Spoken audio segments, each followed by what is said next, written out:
রবিবার হলদিয়া টাউনশিপে ভারতীয় মজদুর সংঘের একটি সমাবেশ হয়। ওই সমাবেশে উপস্থিত ছিলেন তমলুকের বিজেপি সাংসদ প্রাক্তন বিচারপতি অভিজিৎ গঙ্গোপাধ্যায়। এই সভায় বক্তব্য রাখতে গিয়ে দলের সংগঠন নিয়ে প্রতারণার প্রসঙ্গ তুলে ধরেন তিনি। এদিন তমলুকের সাংসদ তার বক্তব্যে বলেন, কেউ কেউ এখান থেকে ভাঙিয়ে অন্য সংগঠন করছেন। বিএমএস এর ওপর যারা নির্ভর করেন তাদেরকে ভেঙে বিজেএমসিতে নিয়ে যাবার উদ্যোগ নেওয়া হয়েছে আমাদেরই দলের 2-1 নেতা স্তরের লোকের উদ্যোগে। সেটা করতে বারণ করেছি। আমি বলছি আপনারা এদের দ্বারা প্রতারিত হবেন না। এটা প্রতারণামূলক একটা সংগঠন। এই বিষয়ে কি বলছেন বিজেপির সাংসদ অভিজিৎ গঙ্গোপাধ্যায়, আসুন শুনি। এই ধরনের নামের কোনো সংগঠনের দ্বারা প্রতারিত হবেন না। সেই সংগঠনে যেই থাক বা যেই নিজেদেরকে সেই সংগঠনের নেতা বলে তুলে ধরুন, সুতরাং বিএমএস এর কাছেই আসতে হবে এবং বিএমএস দায়িত্ব নিয়ে সেই বিষয়গুলো দেখবে। আপনারা হয়তো এর মধ্যেই জেনেছেন যে এইভাবে প্রতারণা করতে গিয়ে গত পরশুদিন কলকাতায় কয়েকজন মানুষ নিগৃহীত হয়েছেন একটি রাজনৈতিক দলের কাছে। তারা কিন্তু বিএমএস এর সমর্থন নিয়ে বা বিএমএসকে জানিয়ে যাননি। তারা বিএমএস এর কেউ নন, বরং অনেকে আছেন যারা বিএমএস এর বিরোধিতা করে, বিএমএসকে ছোট করে, বিএমএসকে ভেঙে নিজেদের গুরুত্ব তুলে ধরতে চান। তাদের ফাঁদে পা দেবেন না। এখানে একটা সমস্যা আছে, সেটা হচ্ছে চার্টার অফ ডিমান্ড সেটেলমেন্টের ব্যাপারে। চার্টার অফ ডিমান্ড সেটেলমেন্টের ব্যাপারে আপনাদেরকে সক্রিয় হতে হবে এবং চার্টার অফ ডিমান্ড যাতে সেটেলমেন্টের জন্য মালিক পক্ষ বসে, তার জন্য তাদেরকে জানাতে হবে। এবং এই জানানোটা আমি আপনাদেরকে অনুরোধ করব, সবসময় এই জানানোটা লিখিতভাবে জানাবেন। লিখিতভাবে জানাবেন। কোনোভাবে মৌখিক জানানোর কোনো দাম নেই, অন্তত আইনের চোখে। তো এইভাবে মৌখিকভাবে জানিয়ে ক্রমে ক্রমে চাপ সৃষ্টি করে সিওটি সেটেলমেন্টের দিকে যেতে হবে। এবং আমি এখানে উপস্থিত যারা আছেন, যারা বিভিন্ন কলকারখানায় চাকরি করছেন, তাদের উদ্দেশ্যে একটা কথাই বলবো যে আপনাদের যে কোনো সুবিধে অসুবিধে শ্রমিক হিসেবে বা কর্মচারী হিসেবে, কর্মী হিসেবে সব কিছুর দেখভাল করবে বিএমএস, ভারতীয় মজদুর সংঘ। উল্লেখ্য, হলদিয়াতে বিজেপির শ্রমিক সংগঠন বিজিএমএস এর দায়িত্বে রয়েছেন তমলুক সাংগঠনিক জেলা সভাপতি তাপসী মণ্ডল। তবে কি প্রাক্তন বিচারপতির বিচক্ষণে তাপসী মণ্ডলই প্রধান ইঙ্গিত? এই নিয়ে জোরালো জল্পনা শুরু হয়েছে রাজনৈতিক মহলে। রাজনৈতিক মহলের মতে অভিজিৎ গাঙ্গুলির এই মন্তব্যের পর বিজেপির শীর্ষ নেতাদের দলীয় কোন্দল আরও একবার প্রকাশ্যে এলো। জানা যায়, হলদিয়ায় ভারতীয় মজদুর সংঘের সমাবেশে ডাক পাননি বিধায়ক তাপসী মণ্ডলও। ঘুরপথে তাকে উদ্দেশ্য করে সাংসদের মন্তব্যের পাল্টা প্রতিক্রিয়া দিয়েছেন তিনি। তাপসী মণ্ডল বলেন, হলদিয়ার সম্পর্কে সাংসদ কিছুই জানেন না। উনি নতুন সাংসদ হয়েছেন, তাই কিচ্ছু না জেনে মন্তব্য করছেন। ওনার উচিত বিবেচনা করে কথা বলা। আমি একজন বিধায়ক, স্থানীয় বিধায়ক হিসেবে শ্রমিক সংগঠনের অভাব অভিযোগ শুনে তাদেরকে সঠিক পরামর্শ দিই যাতে তারা বঞ্চিত না হয়। তবে আমি কোনো শ্রমিক সংগঠন করি না বা নেতৃত্ব দিই না। কি বলছেন বিজেপি বিধায়ক তাপসী মণ্ডল, শোনাই এবার।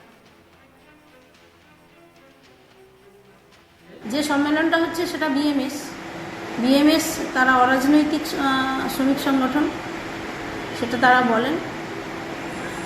যে কোনো শ্রমিকের রাইট আছে যে কোনো সংগঠন করা। আর এমপি মহাশয় হলদিয়া সম্পর্কে এখনও সব কিছু জানেন না। হলদিয়ার কী পরিবেশ কী, এগুলো উনি এখনও জানেন না। উনি নতুন এসছেন, আস্তে আস্তে জানবেন। আর আমি বিধায়ক হিসেবে কখনোই কোনো শ্রমিক সংগঠন করিনি। যে শ্রমিক বিপদে পড়ে তাদের প্রয়োজনে আমাকে ডাকে পরামর্শ দেওয়ার জন্য, আমরা সেই সমস্ত শ্রমিকদের পরামর্শ দিই কীভাবে চললে তাদের অভাব অভিযোগ মিটবে, তাদের যা প্রাপ্য যাতে কর্তৃপক্ষরা না তাদের বঞ্চিত করতে পারে সে নিয়ে তাদের আমরা পরামর্শ দিই। তাদের নিয়ে কর্তৃপক্ষের সঙ্গে আলাপচারিতায় থাকি, এটাই হচ্ছে আমার কাজ। এটা আমি বিধায়ক হিসেবে এটা আমার দায়িত্ব এবং কাজ। না, উনি অভিযোগ করছেন যে আপনি যে সংগঠনটা করছেন, উনি জানেন না, বলছি তো, উনি হলদিয়ার কোনো কালচার সম্পর্কে কিছুই এখনও জানেন না। ওনাকে কেউ কিছু ভুল কিছু শুনিয়েছে, উনি সেটা নিয়ে বলেছেন। কেউ ওনাকে ভুল কিছু বলার জন্য প্রভাবিত করছেন। উনি একজন সিনিয়র ব্যক্তি, উনি এখন সাংসদ হয়েছেন। ওনার সব দিক কিছু বলার আগে সব দিক ভাবনা চিন্তা করে বলা উচিত। উনি জানেন না।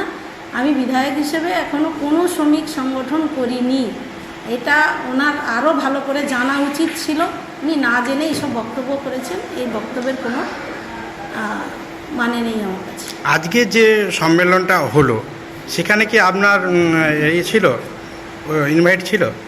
ওটা অরাজনৈতিক একটা সংগঠন, শ্রমিক সংগঠন, তাদের সম্মেলন। তারা কাকে ডাকবে না ডাকবে তাদের ব্যাপার। তারা ডেকেছেন যাকে ডাকতে পারেন, কিন্তু আমাকে কোনোভাবেই ডাকেননি। কারণ যারা ডাকে না তাদের কাছে আমি যাব কেন? আপনাকে ডাকলে কি আপনি যেতেন?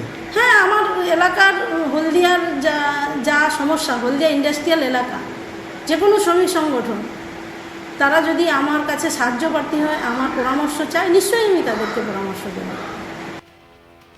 ওই শ্রমিক সমাবেশের আয়োজক ভারতীয় মজদুর সংঘ বা বিএমএস। এটি আরএসএসের শ্রমিক সংগঠন হলেও বিজেপি নেতাকর্মীরাই মূলত সংগঠনের সদস্য। সেই সমাবেশ থেকে সংসদে রেহানো মন্তব্য জোরালো কটাক্ষ করেছে তৃণমূল। তমলুক জেলা আইএনটিটিউসির নেতা শেখ আজিজুল রহমান বলেন, আমরা একটা জিনিসই দেখতে পাচ্ছি, বিজেপির দুটি শ্রমিক সংগঠন হয়েছে হলদিয়াতে। এটা বোঝা যাচ্ছে না শ্রমিকরা বিজেপির কোন শ্রমিক সংগঠনে যাবেন। এটার একটাই উদ্দেশ্য, হলদিয়াতে টাকা কিভাবে লুট করা যায়। প্রতিযোগিতার জন্য ঝাঁপিয়ে পড়েছেন বিজেপি নেতৃত্ব। কি বলছেন আইএনটিটিউসি নেতা শেখ আজিজুল রহমান, শুনবো সেটা।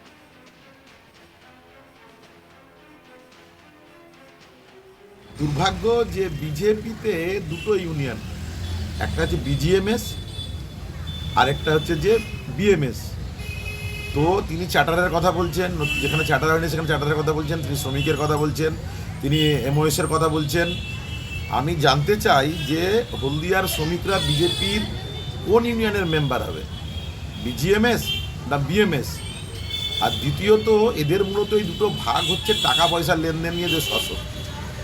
তাপসী মণ্ডলের নেতৃত্বে তিনি চাইছেন যে তিনার নেতৃত্বে শ্রমিক সংগঠন হলদিয়ার থাকুক, তাতে একটা ভালো আয় আছে, ভালো টাকা কামানো যাবে। আবার অন্যদিকে অভিজিৎ বাবুরা বলছেন যে প্রদীপ বিজলির নেতৃত্বে বিএমএস চলুক, তিনি ওখান থেকে টাকা কামাবেন। মূলত টাকার লেনদেনের সমস্যা এনাদের হচ্ছে এবং তা নিয়ে শ্রমিকরা বিভ্রান্ত, শ্রমিকরা কোন দিকে যাবেন। মূলত আজকের সভার মুখ্য ব্যাপার হচ্ছে বিজেপির বিধায়ক এবং সাংসদের দুটো গ্রুপ, একদিকে শ্যামল মাইতি বিধায়িকা, অন্যদিকে অভিজিৎ বাবু, শুভেন্দু অধিকারীরা, দুদিকে টাকা পয়সার লেনদেনের সমস্যা, এবং সেটাই নিয়ে আজকে যা বিবি ঘোষে যা হয়েছে সেটাই হয়েছে। আরও আপডেট পেতে দেখতে থাকুন আজ তাক বাংলা। সাবস্ক্রাইব করুন, নোটিফিকেশন পেতে বেল বাটন অপশন প্রেস করুন। হোয়াটসঅ্যাপে ফলো করুন আজ তাক বাংলা। ভিডিওটা লাইক করুন, শেয়ার করুন, কমেন্ট করুন।